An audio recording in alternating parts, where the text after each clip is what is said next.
Nous allons voir aujourd'hui ensemble 5 habitudes extrêmement étranges des pervers narcissiques lorsqu'ils t'envoient des SMS.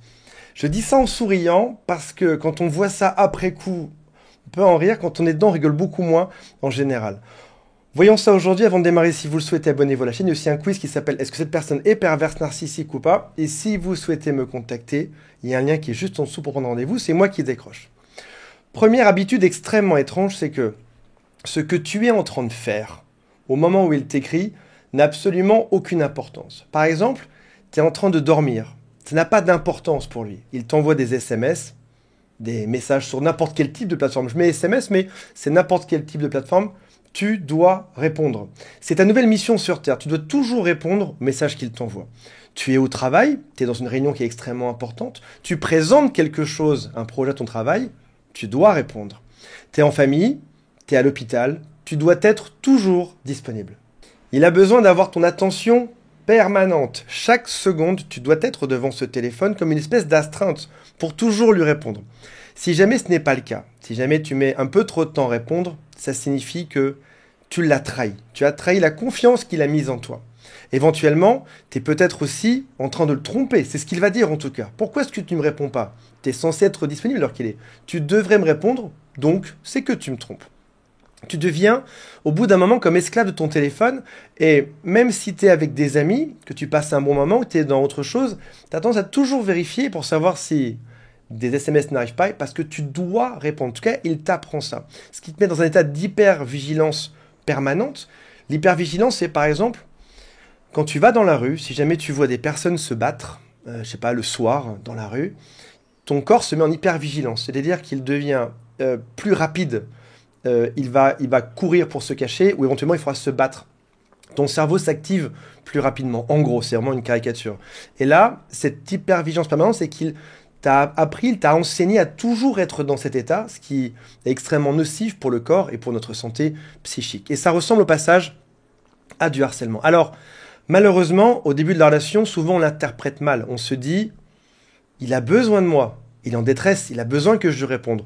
Ou alors, pire, on se dit, il m'aime ou elle m'aime, c'est pour ça qu'elle m'écrit autant, c'est pour ça qu'elle a besoin que je la rassure. Ou alors peut-être qu'il est juste dépendant affectif, c'est pas de sa faute. En réalité, c'est bien autre chose. C'est du contrôle. Tu es son esclave. Si jamais tu réponds pas, soit il va te dire que tu le trompes, soit que tu t'en fous de lui, et tu en viens à te justifier en permanence de là où tu es, de ce que tu fais. Et tu peux aussi louper beaucoup de moments de ta vie, même de ton travail. Tu peux même en fait louper une grosse partie des choses que tu fais du quotidien à cause de cette obligation de répondre à l'autre. Deuxième manie étrange des pervers narcissiques, c'est qu'ils sont toujours sur leur téléphone. Là, on a vu que quand vous êtes séparés, ils te contrôlent grâce à ton téléphone et au sien. Mais quand tu es près de lui, il est aussi toujours sur son téléphone. Et c'est principalement pour deux choses. La première, c'est qu'il est en train de rechercher de nouvelles victimes, de futures proies lorsque vous vous séparez. Donc il a besoin d'être activement dans cet état de recherche d'autres personnes et de manipuler les autres. Et c'est aussi pour te montrer que tu n'as pas d'importance. Quand tu arrives près de lui après tous ces messages, tu penses avoir un peu d'importance ou d'amour? Non, pas du tout. Il est sur son téléphone, tu peux lui parler, il répond à peine.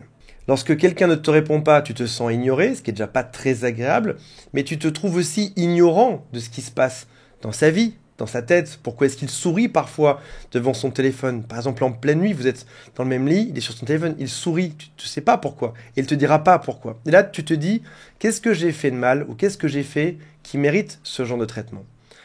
Troisième chose qu'il va t'envoyer, ce sera des SMS coquins. Il y a des mots sur YouTube qu'on ne peut pas dire, donc je vais tourner autour du sujet sans forcément dire les mots.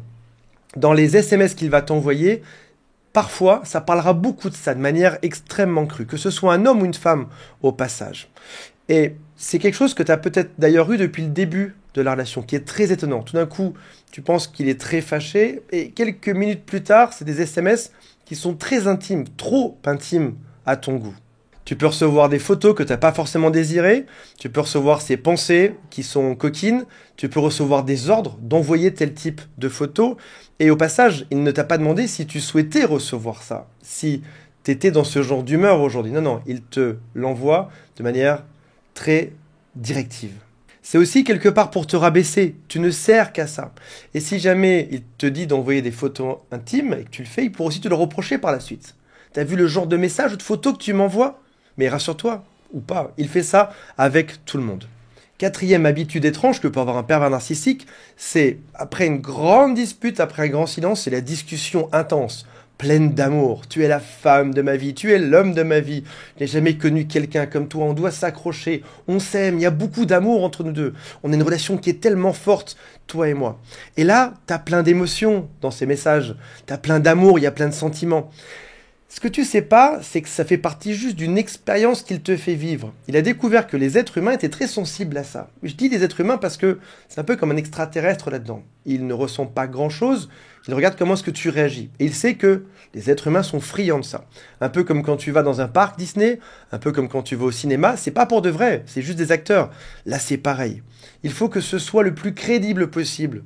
Il a même noté les mots qui te faisaient réagir et il te les envoie.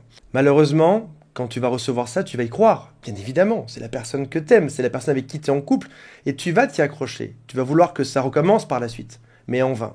Il va falloir qu'il y ait d'autres disputes, il va falloir qu'il te rabaisse, il va falloir d'autres crises pour que ça revienne, qu'une autre expérience revienne par la suite. Cinquième manie très étrange des pervers narcissiques, tu peux avoir un SMS, puis plus rien. Le matin, un bonjour, comment vas-tu? Tu réponds, et là, absolument rien. T'attends 1 heure, 2 heures, 3 heures, t'envoies 2-3 SMS, il te dit mais pourquoi est-ce que tu me harcèles? Et tu comprends pas pourquoi est-ce qu'il t'a donné un peu d'attention, puis plus rien par la suite. Surtout si tu as besoin d'une information qui est urgente. Comme par exemple, est-ce qu'on va vraiment dîner chez nos copains ce soir ou pas? Est-ce que les enfants on les dépose chez les grands-parents ou pas? Est-ce qu'on va dîner dans ce restaurant ou pas? Est-ce qu'on part vraiment en week-end demain ou pas? Il ne te dira absolument rien. Et si tu insistes, il va te dire mais pourquoi est-ce que tu te comportes comme ça avec moi? Pourquoi est-ce que tu me harcèles? Pourquoi est-ce que tu me forces toujours à décider? Toi, tu te justifies comme toujours. Tu dis non, mais on avait dit qu'on devait en parler et là, c'est juste que j'ai plus de réponse. Ça se passera toujours comme ça. Un SMS, puis absolument plus rien. Ça peut te rendre fou. Tu auras un sentiment d'injustice au fond de toi et tu seras dans la confusion la plus totale. De manière toute naturelle, par miroir, tu vas faire pareil. Tu vas juste envoyer un SMS et puis plus rien. Mais ça va créer une autre dispute. Puis il va t'ignorer encore, puis encore une phase avec du love bombing qui va revenir, etc. Il y a quelque chose d'extrêmement cyclique là-dedans. Si jamais vous avez vécu ce genre de choses, mettez-moi un commentaire juste en dessous et on se retrouve très prochainement. Salut à tous, bye.